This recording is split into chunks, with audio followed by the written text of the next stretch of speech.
Oh, good morning, principles of biology people. It's been like weeks since I've seen you. I've missed you. Yeah, this is my social distancing hug. Oh, yeah. Hope you're all doing well. This is where I've been teaching from the last few weeks. This is I call it my bio bunker. Many stories under the ground, safe from everything. Ignore that window, it's not really there. Let's see, I have one last thing to give you. No, I wouldn't want to miss it. Pop quiz. Just kidding, Cassandra. Not really a pop quiz. The frog paper thing. I've got to give you a quick aside. I'm not going to paper anymore. We're going to make it a frog report. It's a little bit shorter. I'm going to post this video and I'll post a little tiny instruction sheet for what I want you to turn in, so it's not too bad. Hopefully, you have the data, it's online, and you have the software, because you were supposed to have loaded that up a long time ago, which hopefully you've done. So what we'll do is I'll just give you the quick assignment. And Naya, this has to be driving you nuts because I can lecture and you can't ask me a question. Oh, sorry. Anyway, lots of advantages for this online kind of lecturing. I don't have to bathe as much. No one can smell me. Family complains a little bit, but you guys can't smell me. No one knows what's in my cup anymore. That's handy. So there are some advantages. So anyway, the frog paper, what I want you to do. All right, you've got the data. All I want you to do is kind of a quick report. And again, I'll put a little note out with it summarized. But basically, for your frog report, we did 4 experiments. This will be on the paper if you can't read it. This is my whiteboard. I don't know if you can read it.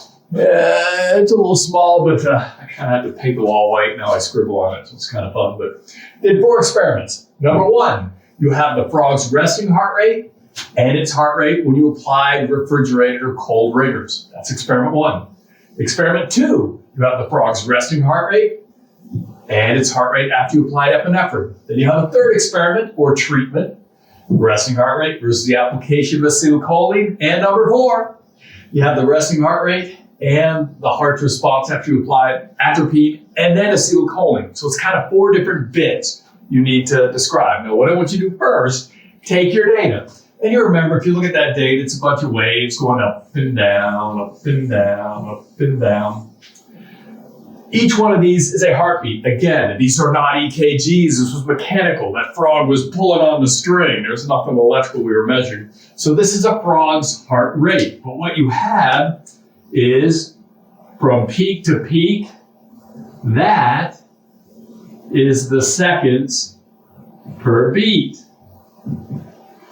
So you just take 60 divided by seconds per beat. That will give you the heart rate, because typically you want to report your results in heart rate, beats per minute, not seconds per beat. And if you really want to do it nicely, where you're measuring, take 3 or 4 of those seconds per beat and average them, because there can be a little variation from beat to beat.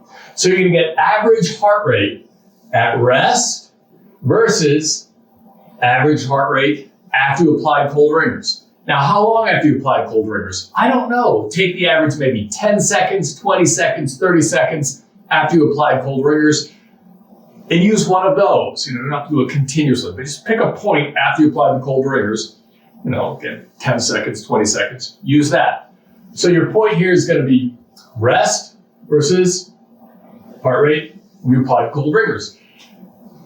You need to do that for all 4 hearts, not just one. So you take the average resting heart rate for all 4 frogs. Then you take the average heart rate after you applied cold ringers for all 4 frogs. Then just calculate the percent change. I'll put a little quick formula if you don't remember it. It'll be on the little note I attached to Blackboard with this video. I would expect that heart rate to go down, so you should have, percent change should be, lower. The heart rate should drop. Don't know if it did. That's what I'd expect. So that's one bit of data. Do the same or similar thing for experiment number 2. You're going to take all 4 frogs, get the average resting heart rate in beats per minute, then get all 4 frogs and look at the heart rate after you applied epinephrine, either 10, 20, or 30 seconds after. And look at the percent change. Epinephrine, I'd expect the heart rate to go up. 3rd one, again, in a similar manner, resting heart rate for all 4 frogs, average it. After you apply acetylcholine for all 4 frogs, average it, get percent change. percent change. That's to remind me, by the way.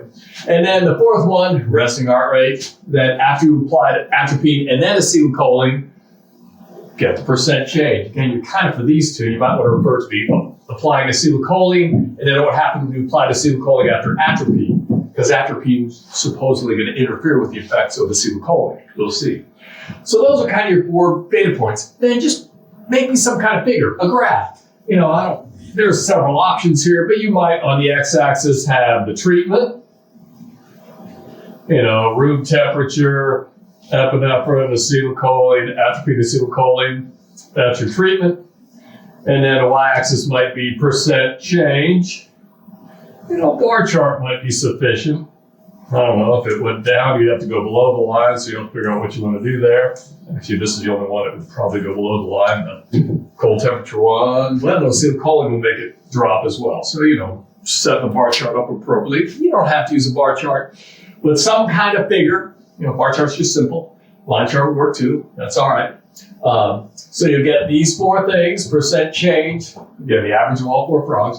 Do a little figure for me. And then just basically discuss your results. Did your results come out as you would expect them? And then just a brief sort of why or why not. Sort of a conclusion, discussion sort of thing at the end. Not long, a paragraph or so.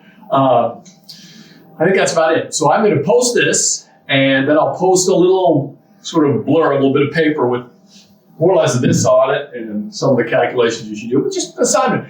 That's all I have left to do. And then if you have a question, email me. I'll try and help you if I can. But take care. Stay separated. See you later.